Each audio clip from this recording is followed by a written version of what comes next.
And kung ang ating topic nakaraan ay role of prayer warriors in fruitful mission, ngayon naman, role of generous hearts in fruitful mission. And that is in Luke chapter 8, verse 1 to 3, Philippians chapter 4, 15 to 20. Alam niyo po, napakagandang tularan ang paraan ng Panginoong Hesukristo. Can we say amen to that? Amen. Bilang mga lingkod ng Panginoon, kung sino man ang gusto natin maging example sa ministry, walang iba kundi ang Panginoong Jesus. Amen? Amen. Kung pinapractice niya, maganda bang sundan natin ang practice niya? Amen. Amen. So, kaya itong unang tanong. First question is, tumanggap ba si Jesus ng mission funds during His earthly ministry? Ayan. Magandang tanong yan. Siya ba'y tumanggap ng tulong mission? Tumanggap pa siya ng mission fund. Kasi kung hindi, wag din tayo tumanggap ngayon. Alam niyo, in the first 10 years of COH, yun ang pananaw ko. Hindi ako tatanggap sa church ng anumang honorarium. Until such time, nabasa ko rin itong verse na ito and nabuksan yung isip ko na, yeah, it's biblical to accept mission fund for the ministry. No? Or did Jesus simply provide everything through miracles? Hindi siya tumanggap, pero gagawin niya, magpapakain na lang siya, o kaya magmamahika siya at biglang mapupuno ng pera yung bulsa niya. Ganun ba ginawa niya? Talagang tumanggap din talaga siya ng mission fund. Okay, so let's read Luke 8, 1-3. Lakasan natin, sabay-sabay. Pagkatapos ito, nilibot ni Jesus Ayon sa paligid. Nangaral siya at nagtuturo ng magandang balita tungkol sa kaharian ng Diyos. Kasama niya ang 12. Verse 2. At ilang pinagaling niya sa masamang espiritu sa kanilang mga karamdaman. Si Maria na tawag ng Magdalena, mula sa kanya ay 7 demonyo ang pinalayas. Si Juana na asawa ni Kusa, nakatiwala ni Herodes, si Susana at marami pang iba, tinususan ng mga ito mula sa sarili nilang ari-arian ang mga pangailangan ni Jesus at ng kanyang Wow! Tumanggap pala siya ng mission fund. No? Ang sarap sa pakiramdam kung nawala. Ayun. Masarap sa pakiramdam kung kasama ka sa nagtustos sa pangailangan ng ministeryo ni Jesus. Amen. Hello? Amen. And until now, you have the opportunity to provide for His ministry. Amen. Amen? Amen. So it's biblical. It's biblical to receive support. Mission support for the ministry. Kung si Jesus tumanggap, sabi mo sa katabi mo, ikaw pa kaya? Ayan. Luke tells us that even the Lord Jesus Christ received mission support from His female disciples. Mga babae ang binanggit. Okay? Mga babae. At hindi galing sa pinagtrabahuhan nila dahil ang mga babae naman nun hindi masyadong pinagtatrabaho. Panahon ng Panginoon, ang may trabaho, mga lalaki. So, saan sila kukuha ng pagtulong? Mula sa kanilang kung ano meron sila. Right? Kung ano meron sila, yun ang kanilang itutulong. Alam niyo po, nagpastor ako sa isang church sa Dasmariñas at ang mga miyembro, karamihan ay farmers. Karamihan magsasaka. Tricycle driver, mga factory workers, wala masyadong professional. Ang problema ng church, nanghihiram lang sila ng lupa. Dumating sa pagkakataon na yung may-ari, nilagyan ng barbed wire, yung paikot ng church. Pero may church, naka-barbed wire. So bago kami makapasok, iikot kami sa likod para makapasok sa loob. At yung lupa, pag umulan, ano siya, yung lahat ng tubig doon. Basin. Touch basin siya. Nag-pray nga kami, nagsimula kami doon sa labas ng pintuan. No, kasi pag ganyan naman sa probinsya, okay lang, kahit saan kayo mag-pray, na? Umulan, di pasok kami sa loob. Lumakas, punta kami doon sa may stage. Hanggang doon bumaha, doon na kami nag-amen. Napakahirap ng church. At sabi ko sa kanila, kaya kayo pinili kong church dahil wala kayong lupa, wala kayong building. And my project for you for 3 years, just imagine, mahirap na church, pero ang project ko in 3 years, magkaroon sila ng bahay-sambahan. Sariling lupa at bahay-sambahan. Sabi ng mga miyembro, saan kami kukuha, pastor? Sabi ko, number 1, yung honorarium ko, ipunin nyo. Huwag nyo bigay sa akin. Ipunin natin para makabili ng lupa. Pangalawa, may mga damit ba kayo sa inyong mga, hindi na magkasya sa inyong mga cabinet at di nyo na ginagamit, ibenta natin. Meron po, pastor. Nagbenta kami, garage sale. Meron ba kayo papaya? Meron po, pastor. Gawin natin atsara. Atsara. Meron ba kayong mga tanim na peanut? Meron po, pastor. Gawin nating peanut butter. Alam niyo, in 3 years, totoo. Meron 150 square meters. Ang halaga ay 150,000. At yun yung naipon namin, ibinili namin ng lupa. Nung may lupa na kami, yung presidente ng school, kung saan kami nag-work ni Joy, binigyan ako ng 150,000 para sa building. Hello? Hello? Meron bang reason not to give? Wag ka magsabi muna, Lord, sana matanggap ko sa work na ito para makapagbigay ako. No, don't say that. Lord, sana magkaroon ako ng project para makapagbigay ako. Don't say that. Huwag mong ipangako ang wala pa. Ibigay mo kung ano meron ka. Amen. Sabi mo sa katabi mo, mapakinig ka. Makinig. Kung ano meron ka. Amen po ba? Amen. Sila, kung ano meron sila, yun ang binigay nila kay Jesus. Di ba?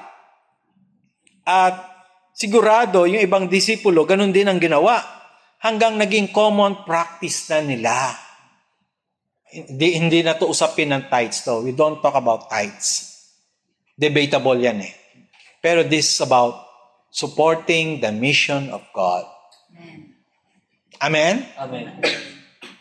Paano ang pagbibigay? Ito na yung, kumbaga, paano nga pala nagbibigay ang mga unang mananampalataya? Sinimulan ng Panginoon Jesucristo, nagpatuloy. Tingnan natin. Acts 4:34-37. Sabay-sabay. Sige nga po. 1, 2, ready? Begin. Walang kinakapos sa kanila sapagkat pinagbibili nila ang kanya-kanilang lupa o bahay at ang pinagbilhan ay Pinagkakawala nila sa mga apostol. pinamahagi naman iyon ayon sa pangailangan ng bawat isa. Ganoon ang ginawa ni Jose. Isang gabi ng taga-Cyprus. Natatawag ng mga apostol na Bernabe nang ibig sabihin anak ng pagpapalakas ng loob. Ipinagbili niya ang kanyang bukid. At pinagkatiwala ng mga apostol ang pinagkatiwala. Nagkaroon na ng pattern. Hello? From Jesus to the first church. Pero, siguro tanong natin, gagawin ko ba yun? Sabi ni Pastor Eddie, sasakalin ako ni mamita. Pag binenta ko bahay namin.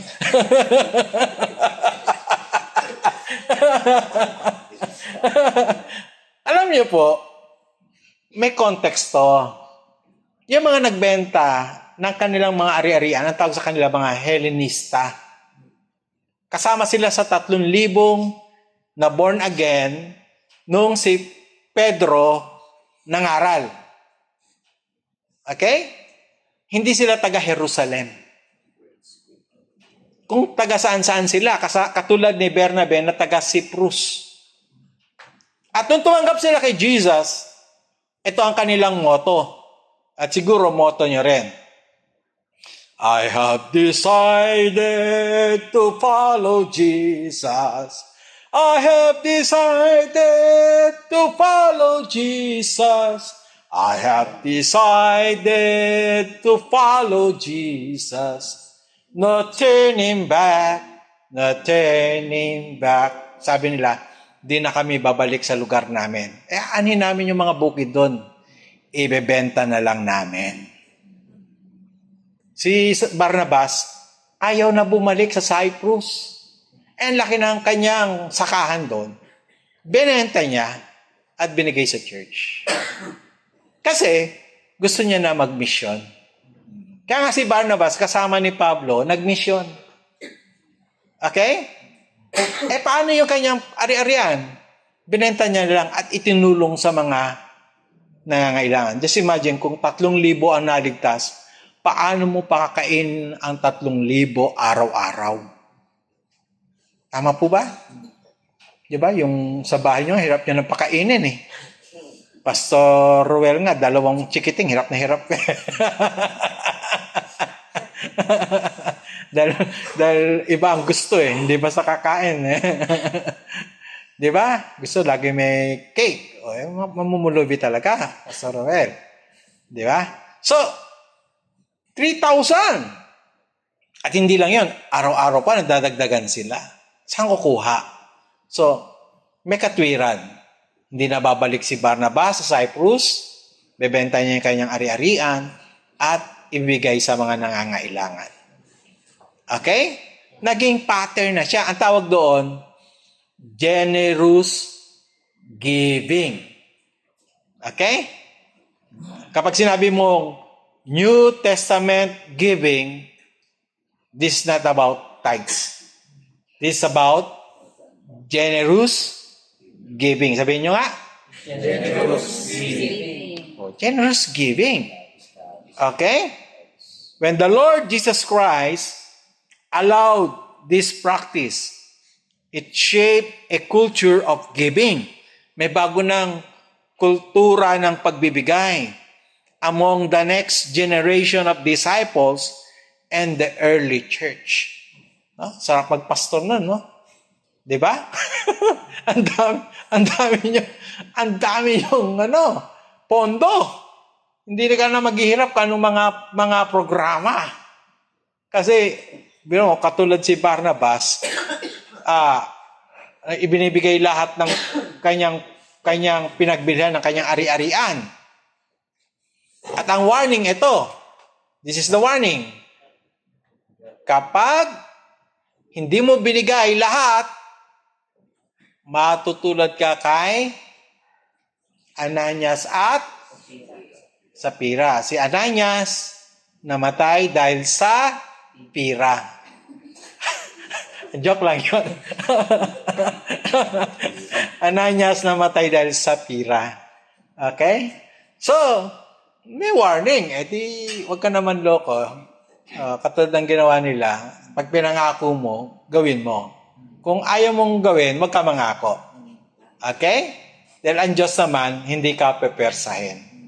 Can we say amen to that? Amen. Dahil God loves the cheerful giver. Isang malakas na amen doon. Amen. Masaya ka, Pastor Noy, benta mo yung motor mo at bigay ang pinagbilhan sa church. Masaya ka doon, di kita pipigilan. Yan.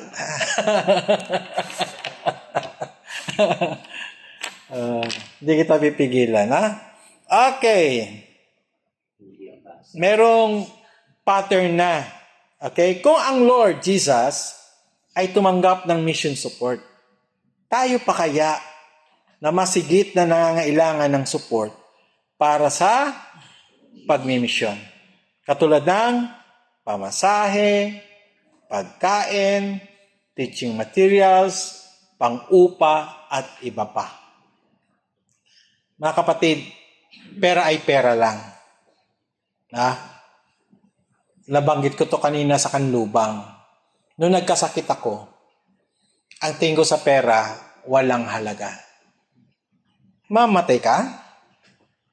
What is money? Alis ako sa lupa, what is money? Nothing. Tama ba? No? Yung nandun ka sa borderline, ang BP ko 220/190. Umabot ba sa yan, Pastor?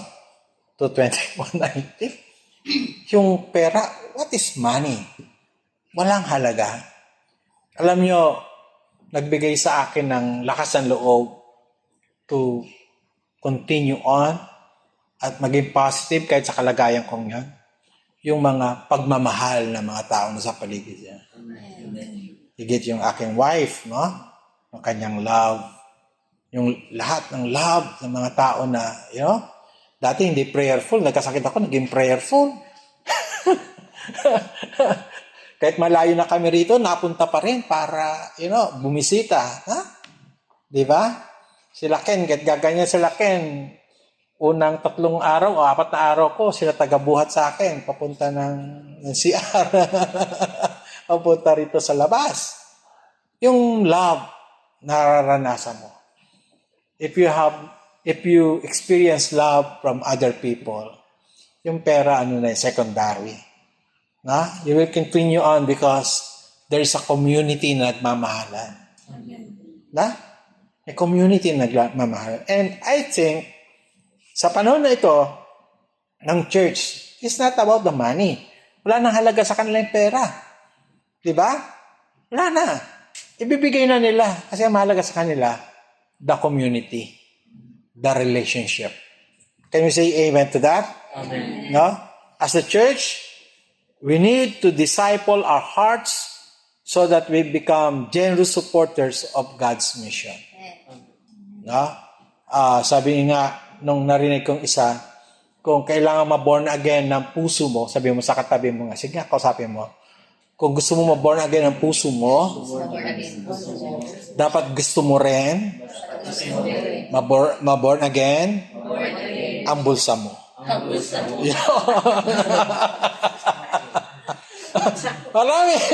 Marami na born again ang puso, hindi na born again ang pulsa.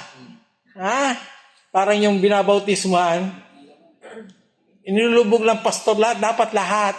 Hindi, pastor, dyan lang yung kamay ko. Hindi, kailangan ilubog ka lahat. Hindi, pastor, dyan lang yung kamay. Bakit ba? Nandiyan yung wallet ko. Hindi kasama sa babautismuhan. Si Jesus, 25%, listen, 25% of His teachings is all about money. All about wealth. Di ba? Bakit 25% ng turo niya tungkol sa kayamanan, tungkol sa pera? Kasi minsan, yon ang hadlang ng tao para makapasok sa langit. Yeah. Maigi pa ang, mahirapan ang kamelyo makapasok sa butas ng karayom. Wala naman talagang butas na karayom na pangalan na tunnel. Wala naman talaga yun. At punta kayo sa Jerusalem, walang ganon. No? Hall of Needle? Wala nun. Ang ibig lang sabi ni Jesus, it's so impossible that you are so in love with money and loving God. Diba? Ang daming ganong kwento niya. Yung lalaking mayaman, ibenta mo lahat. Baka sumunod sa akin, ayaw niya. Si Zacchaeus, totoong sumampalataya, pero sa kanya wala na. Hello? Ang mga Pariseo, tungkol din sa salapi, ang kanyang kaya walang kontraktor na pupunta sa langit.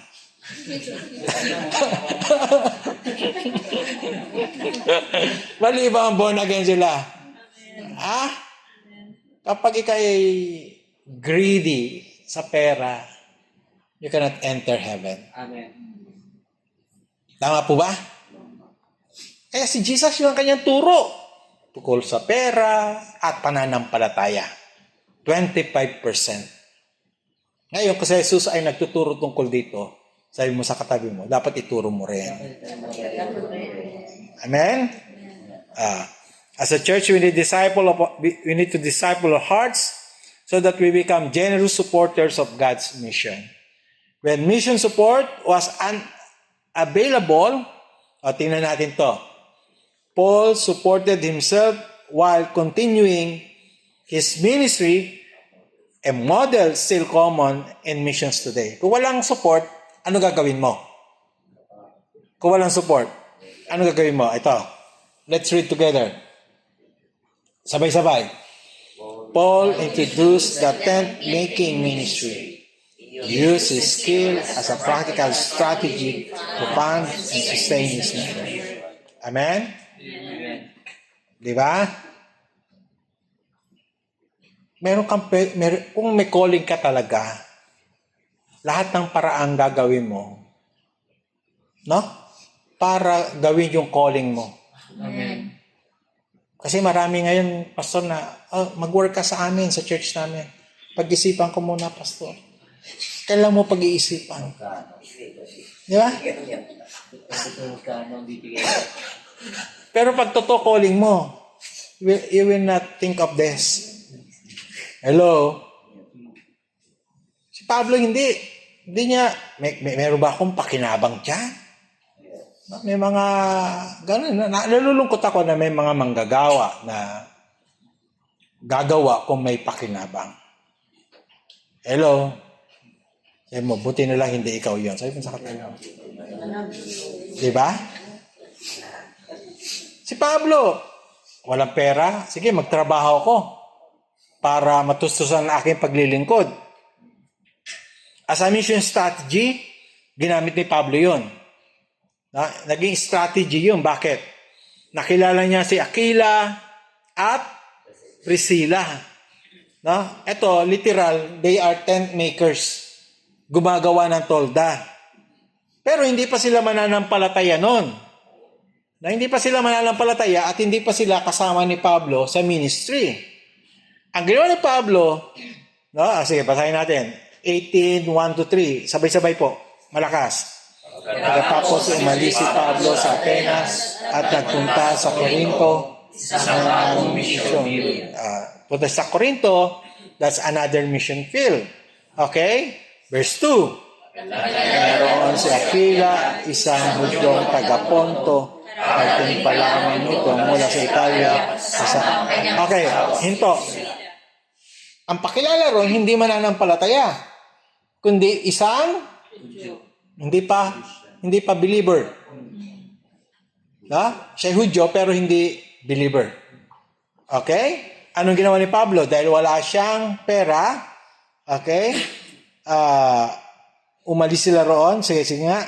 Umalis sila roon sapagkat pinalaya si Emperador Claudio ang lahat ng Hudyo sa Roma. Nakikita sa kanila si Pablo. And this meeting is intentional. Okay? Mga kapatid, kapag gagawa tayo ng strategy sa ministry, should be intentional.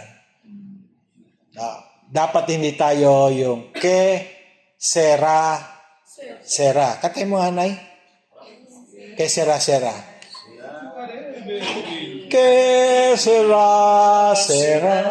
Yes, pastor. Huwag ganon sa ministry. Always intentional. Kung napansin nyo, yung mga preaching ko, serious yan. Intentional yun. Magkaroon ng team ng prayer warrior, bawat church. Team of prayer team ministry. Kasi meron na tayong finance team ministry, right? Ngayon, magkaroon naman tayo ng prayer ministry team. Susunod na linggo, next generation, no? Discipling the next generation. Ito naman team ng mga magmiministeryo sa mga college and young professional. So, intentional. Bago mag-2026, meron na tayong nabuong mga teams. At yung mga teams na yon, laging magmi-meeting yon. Halimbawa, yung prayer warrior, lahat ng prayer ministry team, may gathering sila for prayer and fasting. Hindi lahat ng miyembro pupunta. Yung nagtalaga lang ng buhay for prayer. Okay? Kaya dito sa nanay, ikaw lang nandito ngayon eh. At saka si Ken. So kayo dalawa ipa-appoint ko, no? Prayer warrior. Okay? Okay. So, ang ministry intentional. Verse 3, sabay-sabay. At dahil sila ay manggagawa ng tolda tulad niya, siya ay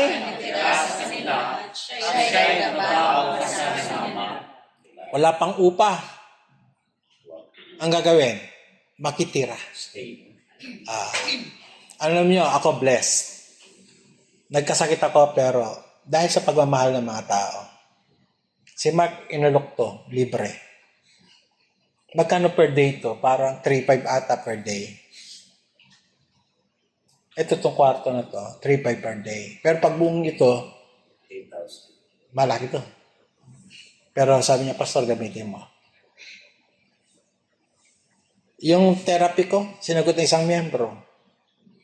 Isang session ng therapy, isang package. Yung gamot ko, may pupunta rito si Brad Robert. Bibigyan ako ng libreng gamot.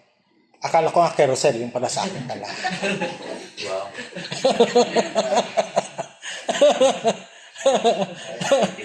Pag pampatangkad, siguro carousel yan. Sa high blood. Sa akin yan. Sa akin. Kaya parang mag-refer. So, alam nyo, God is so good. Amen. Pero kung walang mga ganon, gagawa ka ng paraan. Tama? At hindi ka pagkukulangin ng ating Panginoon. Amen. Huwag ka matakot sa ministry. Huwag ka matakot sa pagmimisyon. Sa tinagal-tagal ko sa ministry, nagsimula ako ay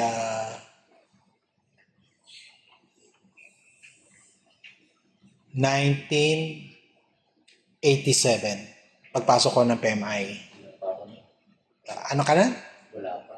Akala ko high school. Ano pa? Until now. Tubig. Pero hindi ko maalala na pinabayaan ako ng Panginoon. Actually, huminto ko ng 1.5 years sa pagpapastor dahil sa politika, no? So, I stopped. Nagtrabaho ko as a electrical engineer. Ako kaipon ako. Kinuryente ako ng Panginoon.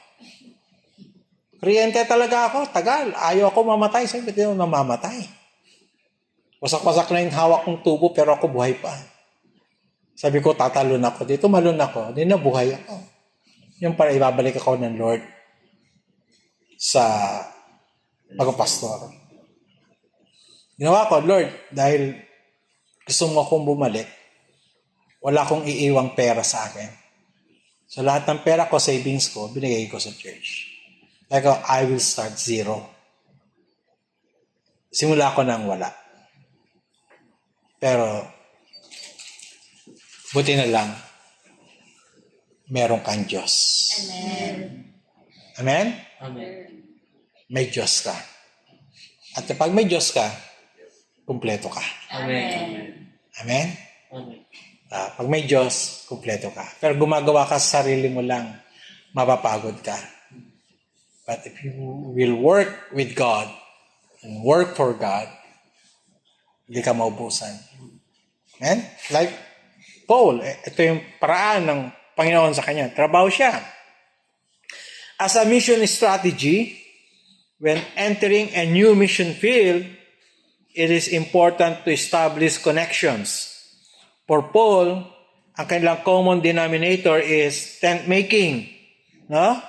Which open doors for ministry. Ano alam mo? Trabaho. Pastor Genesee, tricycle, pwede ka magkaroon ng ng church, di ba? City of Hope, Toda. Pwede yun.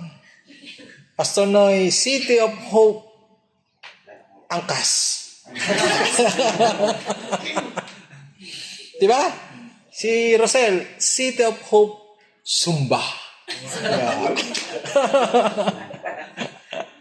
Kung nasaan ka, God can use you. Amen. Si Paul, tent making, may mga na-born again doon sa tent making business.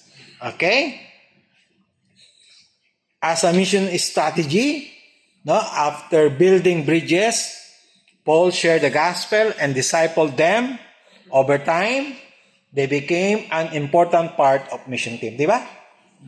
Naging importanteng bahagi ng team ni Paul, si Priscilla at Aquila. Actually, tinuruan nila si Apollos, the great preacher during Paul's time. Galing mag-preach, pero dinisciple ni Priscilla at Aquila. Sa nagsimula, paggawa ng tolda. Pag Pastor Genesee, may gawin Pastor Genesee, paggawa naman ako ng bakod. Habang kang gagawa ng bakod, kakanta ka. Dakila ka, Diyos. You can share the gospel kung saan ka naroon. Amen? Amen. Ngayon, hindi lang siya strategy, but also a mission resource. Paul's tent making was a sideline. Mga pastor, huwag kayo ma-confuse sa inyong sideline. Dapat, alam nyo, ano ang inyong main line. What is your main line? Preaching the gospel. Amen. Yung trabaho mong iba, sideline.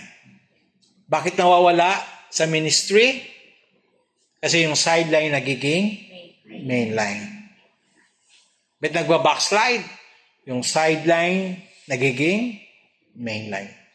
Ang main line manatiling main line. Hindi pwede compromise. Okay? Or else, magsasuffer ang ministry. His priority was always his mission to the Gentiles, and his tent making was temporary serving to support his ministry. Temporary lang. Hindi siya pang matagalan. Pansamantala. Tingnan nyo, verse 5. Sabay-sabay. Nagdating sila Silas at Timoteo mula sa Macedonia. Iniupo ng Pablo niyang panahon sa pangaral at pagpapatunay ng Diyos ni Jesus ang Kristo. Sabing ganon, nang dumating si Silas and Timothy from Macedonia, wala na siyang sideline. Full-time na siya sa pangangaral. Di ba? Full-time na siya. Wala ang sideline. Okay? No? Pagdating ni Silas at Timoteo mula sa Macedonia, ay tumigil si Paul sa kanyang sideline na tent making at nag-focus na sa kanyang main line, and ang kanyang main line, pangaral ng mabuting balita. Mga pastor, your main line is pangaral ng mabuting balita. Amen. Amen? Amen. Yung pagagwardya, pastor, pansamantala. Okay? Dahil ang iyong main line, pangaral ng mabuting balita. Di ba? Tingnan natin yung ano ba nangyari? Ano nangyari? Sabi nga, ang nangyari ganito. Si Silas and Timothy galing ng saan yung Macedonia? Ano sikat doon? Ang sikat doon ay ang Pilipos. Ano ang kaunahang simbahan sa Europa? Yung Pilipos. At sa Pilipos, ang kilalang house church ay yung church sa bahay ni Lydia. Isang Kristiyanong negosyante at bukas sa mula sa church na ito, ang dala nilang mission support para kay Pablo. Okay? Di ba? No? Galing, no? Ang galing. May dala silang support, kaya tumigil na si Pablo. Hindi na kailangan magtrabaho. Mag-focus na lang sa ministry. Kaya nga yung mga pastor, minsan, pinipili nilang mapangasawa, career woman. Para yung pastor, may ministeryo, yung asawa, nagsusupply ng, akala ko, ganun din iniisip ko nun eh. Ikaw, magiging chemist na rin ako. Nag-resign ako sa PMF as field director. Principal. Buhay ako nito. Principal yung aking mapapangasawa. Sabi ko, chemist na kaya ako? Chemist na asa? Pero hindi pinabayaan ng Lord. Maganda yung career ko eh. Teaching, pero ministry pa rin. Nagtuturo sa seminary. Okay? Pero ito si Pablo, nag-full-time na siya sa mission dahil tumanggap na siya ng support from the first church he established. At totoo yun sa City of Hope. Ang nagsusupply o nagsusupport sa atin, malaking bulk ng mission support natin coming from Bañadero and Canlubang. The same thing. The same thing. Kapag ang gentry, magkakaroon ng maraming outreaches, yung gentry na magsusupply. Yung DASMA, magkaroon ng maraming outreaches, no? Magkaroon kayo ng church sa Singapore, sa New Zealand, sa kayo magsusupply. Amen. Yeah. Okay? Di ba? Yung unang church na na-establish ang Philippi ay naging number 1 mission supporter ni Paul. Mababasa natin yan sa Philippians 4:15-20. Malakas po, basahin natin sabay-sabay. Alam ninyo ang taga-Pilipos na kailangan ng iglesyang tumutulong sa aking mga pangangailangan payusan ko sa Macedonia kung ako'y nagsisimula lamang sa pangaral ng magandang balita. Tingnan niyo. This is the word of Paul. Look at that. Tayo lamang. Only you. Walang ibang church. Sa dinami-dami ng tinanim ni Pablo, pero ang nag-support sa kanya, walang iba kundi kayo lamang. Grabe, no? Yung unang church. At alam niyo, bless ako. Bless ako. Nagkasakit ako. Anong sabi ng church? Ng Canlubang at Bañadero. Tanggalin natin si Pastor Freddy. Hire tayo ng bagong pastor. Yung ba? Sabi ng church, magpahinga ka, pastor. Diretso ang support namin sa'yo. The same thing with the school, no? Where we are serving now. Magpahinga kayo, 3 buwan, 4 na buwan, 5 buwan. Sarap na, no? Pahinga ka, no? Wala kang problema. We will support you. Pakabait nila. Kanina lang makita nila ako, punta ko sa school, nakita ko ng mga bossing namin. Tuwa-tuwa. Yakap. Pastor Freddy. Tuwa-tuwa sila. Kasi duman lang po kami, may kukunin lang sa kwarto. Pagdating namin ni Joy sa kwarto, malamaya kumakatok. Tapos nag-abot, have a very good lunch. May inaabot. Kain kayo ng masarap na lunch. Paano hindi ka lalakas? Hello? Pag may nagmamahal sa'yo, lalakas ka talaga. Ha? Mahina ka ba, Pastor LD? Malakas. May maglamang. May nagmamahal. May nagmamahal. Okay? Wala yung mga partner yun, di kayo maloko eh. Si Rosel, pwede ko lokohin. Dahil naka-record naman to. Parinig, makakarating. Pag may nagmamahal sa'yo, lalakas ka talaga. Amen? Amen.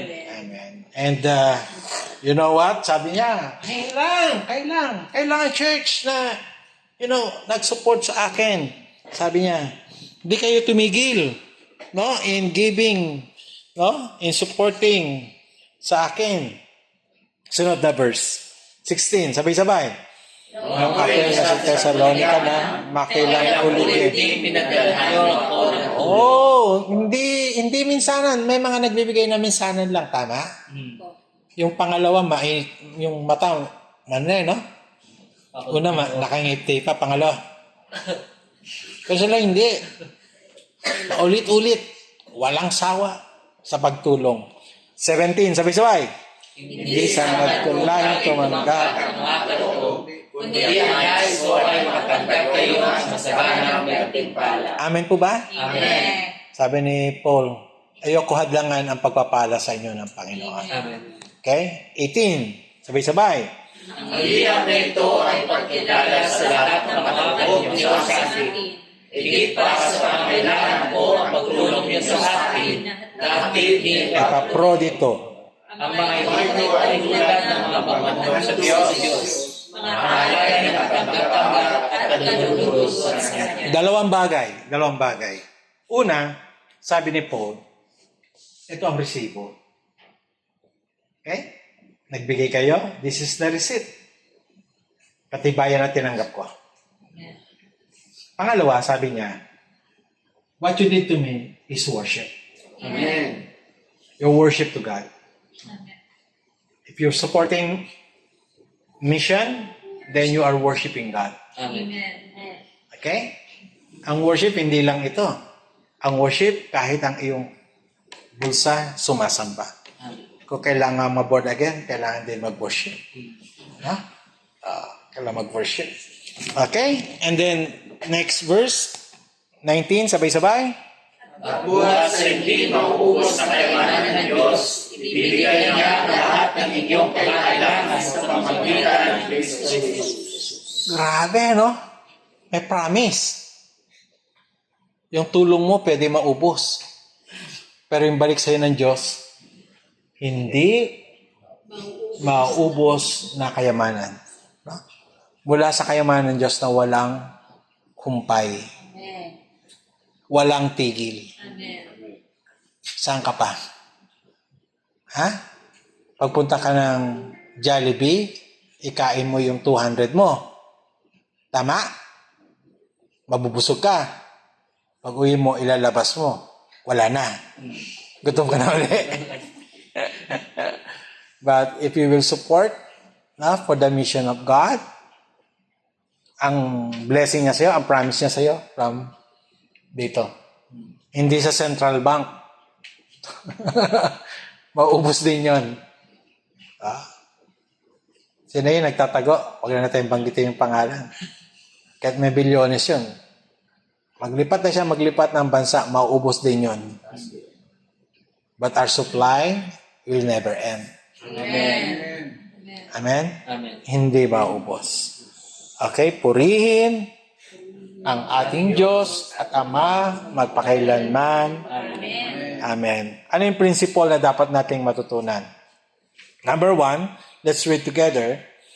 Those who have been blessed naturally share their blessings with others. See an examples of Barnabas and Lydia, true generosity as well as God without force. bakit nagbigay si Mary Magdalene kay Jesus? 7 demonyo pinalayas ni Jesus sa kanya. Na-bless siya. Dati alipin siya ng demonyo. Nakalaya siya. Dahil sa kanyang gratitude, nagbigay siya. Si Barnabas, ganun din. Tumanggap siya sa Lord. Naging masaya siya. At dahil siya kanyang gratitude, nagbigay siya. Si Lydia, ganun din. Kaya nga po, ang pagbibigay ng sagana mula sa pusong nagagalak at nagpapasalamat sa Diyos. Amen? Ulitin ko. Ang pagbibigay, mamaya magbabanggit ko yun, hindi transactional. Magbigay ako para bigyan ako ng marami ng Diyos. Dahil meron tayo nakikita yung mga prank no, doon sa YouTube o sa Facebook. Lagay siya ng pera doon. Doble. Oh, ginawa niya, tinodo niya lahat. Pagpasok niya, hindi na bumalik. Transactional, di ba? Transactional. Kaya ka bibigay para tumubo. Hindi ganun na pagbibigay sa Panginoon. Hello? Ang pagbibigay sa Diyos dahil nagagalak ka. Amen. Nagpapasalamat ka. Amen? Pinagpala ka na bago ka magbigay. Hindi magbigay ka para pagpalain. Hello? Pag pinagpala ka, magbigay ka. Amen. Okay, kasunod. Next principle. Sabay-sabay. Mission is collaborative effort. There are those who go and preach, the sent outs, and those who provide for the mission senders. Partnership. Yung iba, hahayo. Yung iba, maiwan. Ayaw mo humayo, tumulong ka na lang. Ayaw mo humayo eh. Ay. Kasi kung maiwan ka, anong gagawin mo? Para maging part ka ng mission, support those who are preaching the gospel. Amen. Okay. Pangatlo, sabay-sabay. Generous givers in mission, bless even more. Giving is not. Katulad sinabi ko, hindi to transactional. Na kaya ang reason na pagbibigay mo para tumubo, hindi yon. Yet, hindi naman natin tatalunin ng Diyos sa pagiging mapagbigay. Kung magbibigay ka, mas mapagbigay sa'yo. Kung tapat ka, mas tapat siya sa'yo. Amen? Pagpalain tayo ng ating Panginoon. Pray tayo, tayong lahat tumayo at manalangin sa Panginoon. Panginoon, kami po'y lumalapit sa iyo. Kami po'y nagtitiwala na ang iyong kilos sa bawat buhay sa amin ay hayag sa gabi ito. Amen. Kami po'y naniniwala na meron ka pang mas malaki pang gagawin sa bawat sa mga ministeryo na pinagkatiwala mo sa amin, Lord God, sa iyong mga gift at kakayanan, Lord, na pinagkatiwala mo sa amin. Kami po'y hindi karapat-dapat, Lord God. Subalit ibinigay mo sa amin, Lord.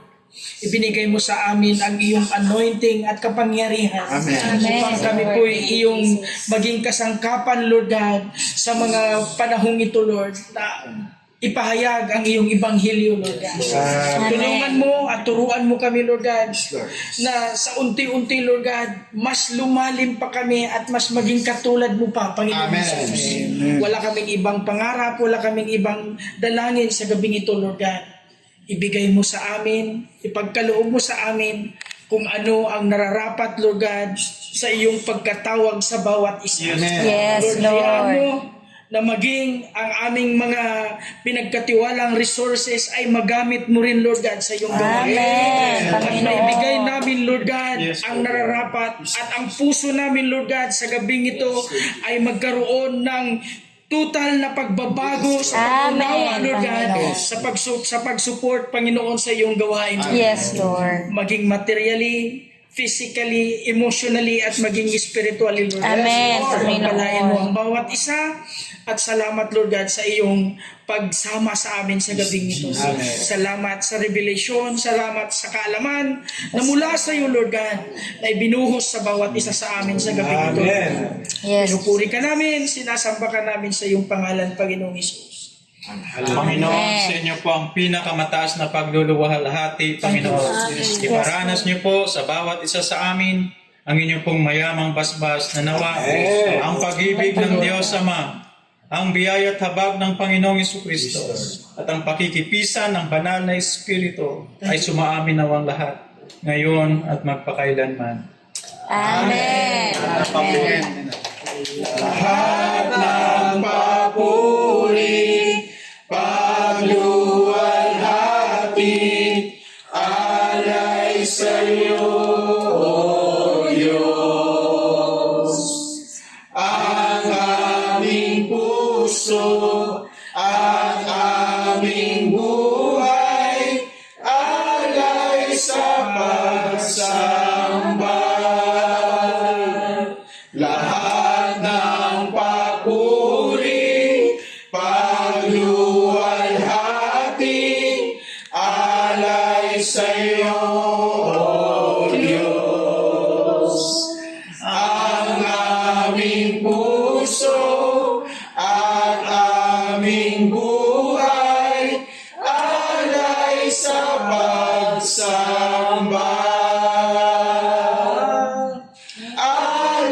sa pagsamba.